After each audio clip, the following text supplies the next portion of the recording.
trajectory of an arrow fired from a bow can be calculated from the vectors of forward velocity, acceleration due to gravity, resistance of air, and aerodynamic features of the arrow.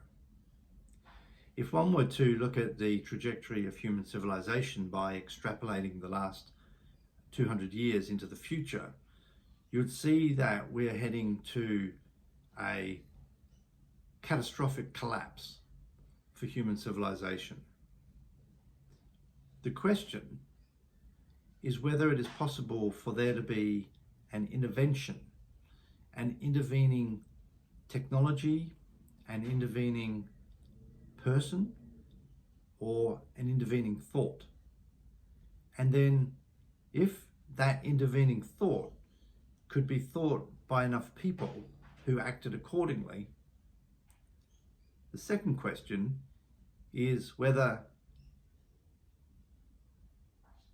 the trajectory can be changed or whether physics is simply going to drag us down to the ground. I'm Michael Dowd. I pastored 3 churches over the course of a decade from the mid-80s to the mid-90s, then did environmental sustainability and community organizing work for 5 years, and then for 20 years or 19 years, traveled North America with my wife, who's a science writer, doing programs at the intersection of science, inspiration, and sustainability. We spoke about 3,000 different groups. And then in December 2012 is when I really woke up to the urgency of climate in a major way. And so since then, I've spent between 20 and 50 hours a week since 2013 studying the rise and fall of civilizations, not just climate change, but abrupt climate change, like 10,000 years of climate change in half a human lifetime. And bringing together my 2 main mentors, I would say, are Thomas Berry, from the late 80s into when he died in 2009, and then William Catton, who wrote the book Overshoot, and then also Teddy Goldsmith, who wrote The Way, an ecological worldview. So basically, ecology is my theology, and now I'm live with my beloved bride of 22 years here in Ypsilanti, Michigan, 2 blocks from our 2.5-year-old granddaughter. And I do, continue to do programs via Zoom, but basically post-doom, no gloom is sort of my brand now. And really my main involvement is helping people to understand why we're in the predicament we are and why it's not a problem, but it's a predicament, to have some historical and ecological understanding of that so that their confusion can be replaced by clarity. And then once that clarity comes and people understand, oh gosh, of course, then often the blame game evaporates and they can find compassion for who they just last month or last year were blaming and judging. So clarity replacing confusion, compassion replacing blame, and then getting clear on where love motivates them to be in action. And I like love in action rather than sort of desperate activism. And so that's my world now, is sort of encouraging people to find wherever they can make a difference at whatever scale they can, but to truly accept that we are in an unstoppable process of contraction and collapse. And that could very well mean, it means the extinction of Homo colossus, which is William Catton's term for industrial humanity. And it could actually also include Homo sapiens. So that's my world. And as I mentioned, Peter, I've been immersing myself in your work today, so excited to have this conversation that Guy has set up. Great. Okay, great. Thank you, Michael. And Peter, would you give us an intro? Yeah, so I'm Peter Fiekowsky. I live here in Silicon Valley in Los Altos. Been here for a long time, probably 40 years or so. 43. And I developed the field of climate restoration over the last 5 or 10 years. And I'm a physicist by training from MIT. I've got a software business here in Silicon Valley. And then on my pathway to climate restoration, I established the Foundation for Climate Restoration, Methane Action. It's a nonprofit. The Healthy Planet Alliance, working on a sustainable population. and most recently the Climate Restoration Safety and Governance Board, which actually is beginning to provide governance for globally restoring the climate, since there really is no existing organization chartered to do that. And yeah, that's me. And then Michael, you mentioned earlier before this, your mission. My mission is to leave a world that we're proud of to our children, and that's why I decided that I had to work on restoring the climate. Actually, forget working. I had to restore the climate, because that's what's going to have to make it happen. Okay, so if I just put a frame around this concept of framing of restoring the climate, the pre-industrial levels of atmospheric CO2 were around 275 parts per million, and they're presently in the order of 419 or 420, which is way above the regarded safe threshold of 350 parts per million.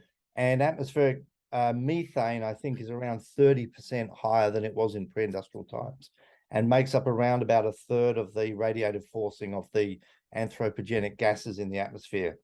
So the idea of restoring the climate is to, by some means, to withdraw or pull or draw down the around 1 trillion or so tons of CO2, which is in the atmosphere and the ocean, which shouldn't be there, by mid-century, and to have a similar impact on reducing atmospheric methane levels. In so doing, bringing the atmospheric conditions back to the way they were pre-industrial, and all of this done in the next 28 years. That's broadly what climate restoration is, Peter? Yeah.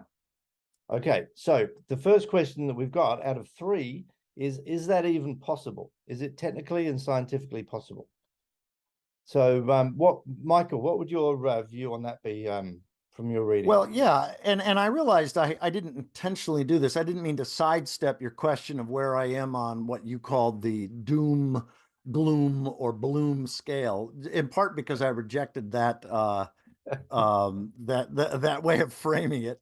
But in any case, yeah, because ecology really is so foundational for me in ways that it wasn't for my 2 decades or longer of being an evolutionary evangelist. At that point, I interpreted evolution in a much more progressive and human-centered way that I now reject. And so, do I believe that climate restoration is possible? No. Am I grateful that there's people like Peter working on it? Absolutely. So essentially, I see sort of, because the main thing I've studied in the last 9 years is the rise and fall of civilizations, and that we don't have a single example of any human-centered civilization, that is, civilizations that are extractive and exploitative rather than preservative, that cultures that are genuinely sustainable, the one thing they have in common is they preserve the well-being of the biosphere and the systems that make their life possible: the soil, the forest, the water, the life, all that stuff. And so we don't have any example of a civilization that's been human-centered, that's been extractive and exploitative, becoming sustainable. It can't be done for very well-known physical reasons. And yet, the main thing that I think is important, because I believe that we're in an unstoppable, accelerating process of collapse, and that we're going to experience horrific suffering, and yet, what do people wake up and do? How do they spend their time? So I'm encouraging people to spend their time and energy and heart and mind energy on anything and everything regenerative and restorative, and anything that builds trust and community at the local levels. And so am I grateful for, the people like Peter and Paul Hawken and others who are doing regenerative, restorative? Joe Brewer, one of my dear brothers in the field of regeneration. Am I grateful that those folks are doing that? Absolutely. Do I think any of that has a chance of saving industrial civilization? No. But is it holy work anyway? Yes, absolutely. So I'm sort of in a weird place. I'm definitely not a doomer. I'm a post-doomer, which you gotta experience a little bit of doom to get to post-doom. But I live my life in a place of joy and compassionate, generous contribution as best I can, given my gifts and my limitations. And I'm honored to communicate with and build friendships and collegial relationships with people across the spectrum, some of whom agree with me on a lot, some of them agree on some, but our disagreements, in my experience, are far more interesting than our agreements. And I have sort of an ecosystem view or a body view. I mean, I don't want my heart cells and my anal sphincter cells to be doing the same thing. The fact that they're playing different roles is essential for the health of my body. And the fact that different of us are doing different things in this body who share a common heart for a positive future or a healthy future, if that's possible, but nonetheless have an ecocentric or biocentric heart. I'm like, let's hold hands, support each other, and where we differ, cool, you know, these things happen. Okay, just for the record, I don't want your heart and your sphincter to have the same role either. But thanks for sharing that. I'll try not to think about that too much. And I'll be happy to own that I'm the anal sphincter cell. You guys could be the heart cell. Peter, can you bring some? Can you say something, please? Yeah, Michael, that's great. I love your answer because in the scientific community, most people agree with you that it's just not possible. And the evidence given is very similar to what you provide. It's like, you know what? This is what happens. And there ain't no recovering from the decline that we're heading into. And it's certainly the case that when we get out of it, and we're getting out of it, we're going to be a very different society. So the thing that science can't do, you know, science is built on predicting the future. You know, if I toss a ball, there's a predictable, almost certain arc that it's going to take. And yeah, the wind will blow it a little to the left or something like that. But there's a predictable, almost certain future. On the other hand, I could toss a ball and call my dog to catch it or something, right? There are things that happen that aren't predictable, but they can be caused in language. If I don't catch my dog's attention, he's probably not going to catch or deflect the ball. And so there's a created future, which we can create in our speaking together. And that's what climate restoration is. It's totally not predictable. And if you're constrained, as most classical scientists are, if you're constrained to what's known, it is impossible. Now, so was going to the moon, right? So when John Kennedy in 1961 said, we're going to land a man on the moon and bring him back safely by the end of the decade, the scientists, I was only 6, so I didn't ask, but I assume the scientists were up in arms. They would have to be, because there was no evidence that we were going to do that. We didn't have the rockets, the radios, the life support, the batteries, the navigation. None of that existed. Clearly, it was impossible because scientifically, there's, you know, the predictable future was not going to the moon. And it happened because John Kennedy said, you know what, we're going to do it. And he enrolled millions of people in creating the miracles, the unpredictable outcomes that had happened. So climate restoration is one of those, where the trick is this, and I love your talking about technological society, or I don't remember if that's exactly the word you used, but when Michel Foucault, the French philosopher, wrote about different periods in humanity, and the way we look at reality depends on just the lens we look at. You know, normally we think reality is reality. This is a pen, right? But you know, if you've never written, it's a piece of plastic, or just a stick. And so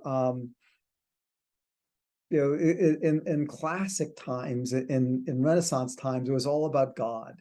And everything was, if you look at the liturgy and writings from hundreds of years ago, it was about God. Then it was about nature. nature became what everyone wanted to learn about species and all the different kinds of flowers and bees and so on. And then in the last 200 years, it's become about man and our thoughts and about progress. Well, the next, the term that Foucault uses is episteme. So the next episteme is about humanity as a whole. And it makes sense because we're now one humanity. That is, we rise and fall together. It used to be when the Roman Empire fell, okay, then some other empire or nation took over. If the Navajo fell, then another tribe took over. No big deal. It had been going on like that for millions of years, or however many years. And no longer. When we fall, curtains, and it's back to the cockroaches. And so now we get to know our future, not from the perspective of my thoughts or technology. We can know the future from the perspective of humanity as a whole for the first time in the history of our planet. And so now what that gives you, Michael, is a whole, rather than going into a technological society, we're going into a human-based, a future-based society where because we have the technology available, we can actually get the CO2 out of the atmosphere. We can restore a population that our planet can hold while we travel and do the things we humans love to do, and and keep people healthy and happy. We can talk about happy, but we're going to run out of time before we do that. but it's a different future. And then the cool thing is, and the work that the three of us have to do, and the people who are listening, is actually start creating that future in our thinking. Like, oh yeah, what I really want for my grandkids is a world where the climate is one that sustains agriculture like it did the last 10,000 years, where the planet sustains the population we have, so we're not extincting animals and vegetables all the time like we are now, but get back to that lower population where the evolution could match our de-evolution, our extinction. And once you start, and everyone's healthy.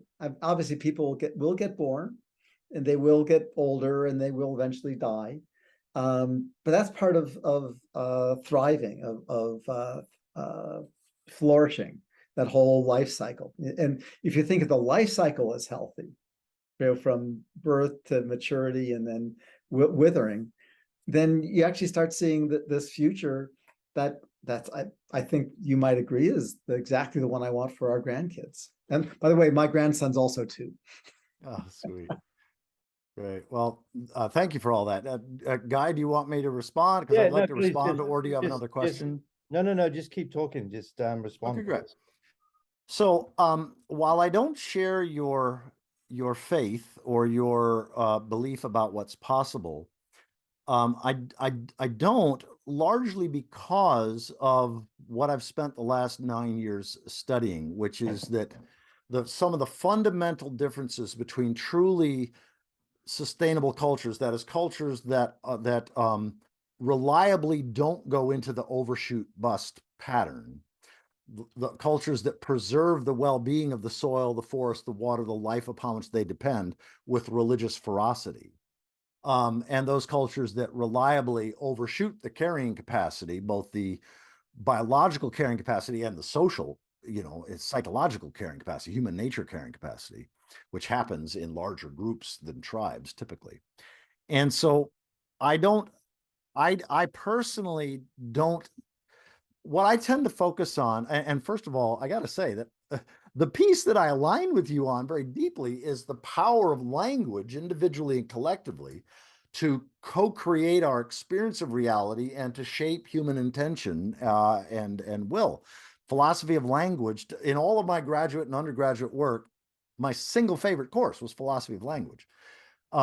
And yet, what I find myself focusing on, at least in these last 9 years, are what are those dimensions of reality or aspects of reality that truly transcend human will, human language, and human anything for that matter. And what are those things that will occur regardless of if 8 billion of us died tonight in our sleep, or if 8 billion of us woke up tomorrow morning as eco-saints, committed to doing the right thing in every possible way.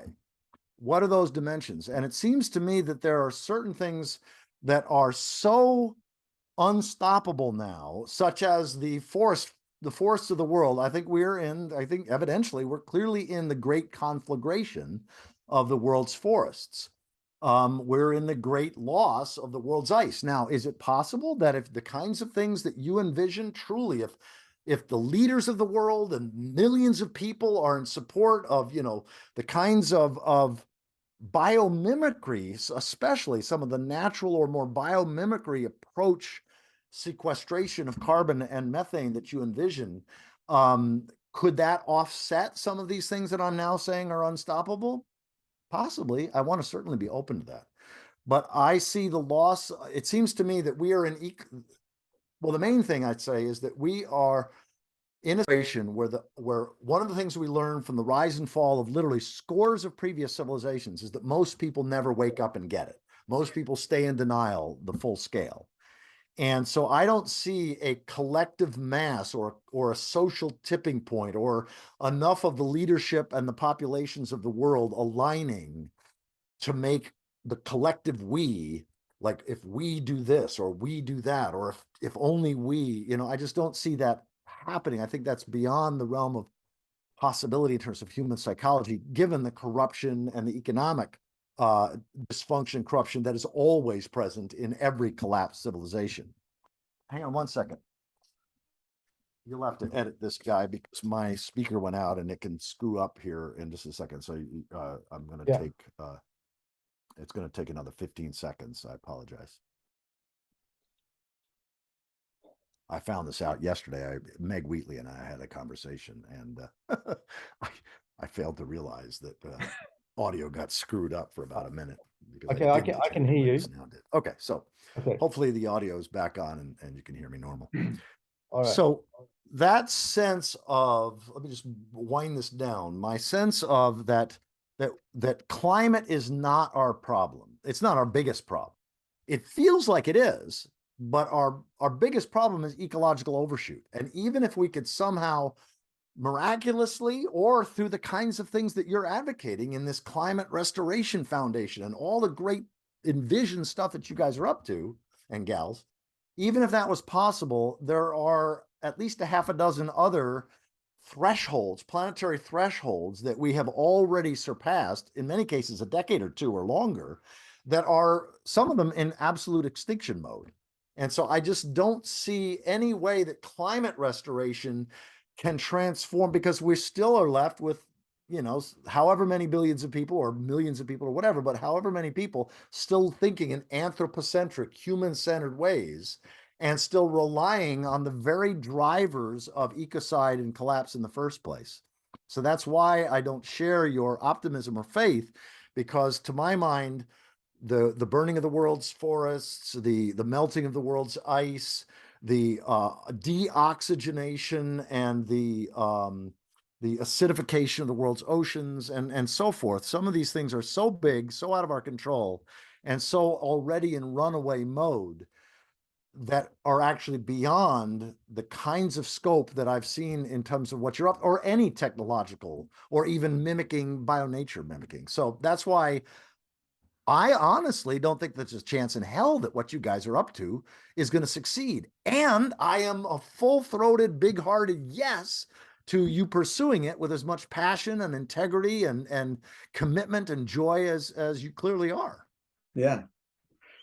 Well, Michael, I like what you're saying. And it points to a really important thing that's become visible, especially in this century, the last 20 years, is have you heard the term mental causation? Oh yeah. Yeah. So mostly we live in a world where our thoughts cause action. So I think it's time for lunch, then I go have lunch. Now, when people in neuroscience, the scientists have discovered that really what happens is various processes happen in my body, in my brain, my lower brain, and so a process happens like, oh, it's lunchtime. And one of the things in that process, there's getting, digestive hormones and, strategizing which doors I'm going through again to get to the kitchen. And one of the things that happens along the way is the thought, oh, it's time for lunch. But that's actually typically seconds after the whole brain pattern has started. Right. And so it calls into question this notion of free will, depending on who it is, whose will it is that you're thinking. And so inside of that classic mental causation frame, what you're saying makes perfect sense. Ain't no way all these things are going to happen. Now, when I go and look at the neural frame and think about the planet and humanity as a complex adaptive system, a complex adaptive system just has some sort of a set point, randomly set usually. And if you perturb it, it tends to go back to that. If you plow up a field, if you stop plowing, it'll go back. For a while, nature will work around your field, and then when you die, it goes back. And so what climate restoration is much bigger than you said, as you implied, that if all you do is focus on CO2, and you think from the mental causation perspective, it's not going to work. The trick is that the way I look at dealing with a complex adaptive system is change the set point.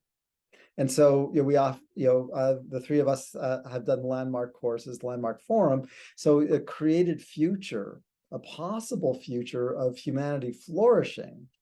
Now that changes the set point. I propose that we've been living inside of a set point of disaster, I just forgot the guy's name who was the same time as Adam Smith, who said that the population Malthus, right? We've been living inside of a Malthus future, which is the population will increase until something unspeakable happens, right? We all have been living into that for 250 years. And we're delivering. So, Michael, what's really cool is we've had that possible future of growing into collapse. And that's where we went. Well, we now know enough about neural systems and language. We can actually just create a new future of humanity flourishing. And it turns out that what I've seen is that the critical measures of that, to get somewhere, it's nice to have like a latitude and longitude for your GPS. If you tell your GPS, I want to have a nice bed to sleep in tonight, your GPS says, listen, too complicated. If you say this latitude and this longitude, your GPS says, okay, consider it done. Just follow directions. So to get to humanity flourishing, one coordinate is restore our CO2 level to what we had for 10,000 years, while we developed agriculture. The other is restore our population, because we love. I'm sure you guys know that humans love sex. We will have sex a lot and have more kids than we should. And nature sort of eliminates the ones that it can't sustain, except that now we have medicine. And so we say, well, sustain those kids, we're going to make sure. But those 10,000 years, nature was pretty clear that if we could have had more humans and sustained them, we would have. So get back to those two parameters, CO2 and population. And then we have to deal with the pollution in the ocean and all these other things, but that'll be natural. Sort of like, when I walk to my children's kids' house. They also live 5 minutes away from me. Yours and my lives are pretty similar. If there's a cigarette butt in the street, I pick it up. No one, it's automatic. My point is, heading towards a humanity flourishing, once we get that, oh my God, we could do that. We know how to get CO2 to 280. It's a done deal. There are enough of us doing it. You couldn't stop us anymore.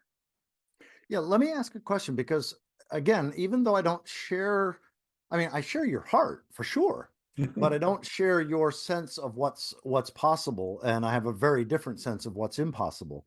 But what I want to know is, because you've been pregnant with this and sharing this in such powerful ways for now some years, how do you sustain yourself by not, that you've not yet witnessed like a huge chunk of leadership? Or, it's the CO2 and methane continue to rise exponentially, and population is slowing down for sure. But, the idea that we're going to get to a population under 1 billion in the next 20 or 30 years is, unless there's some massive die-off, which is a very I like calling it, most of us call it 2 billion. So use 2 billion. Yeah, but that's a faith Doesn't claim matter. that doesn't That's have any noise. evidence. Just so you know.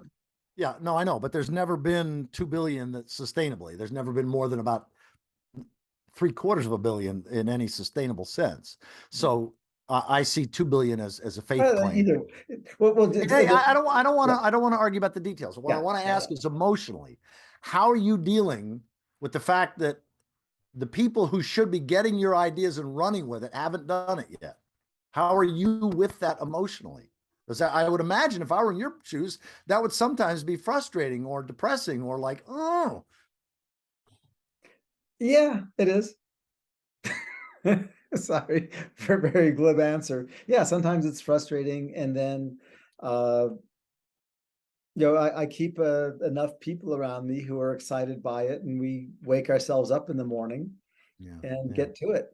Because, the truth is, I'm 67. I'll be here for another 2 or 3 decades, whatever. But it's the best game in town. That's the thing, Michael, is that there's no better game in town than targeting humanity flourishing.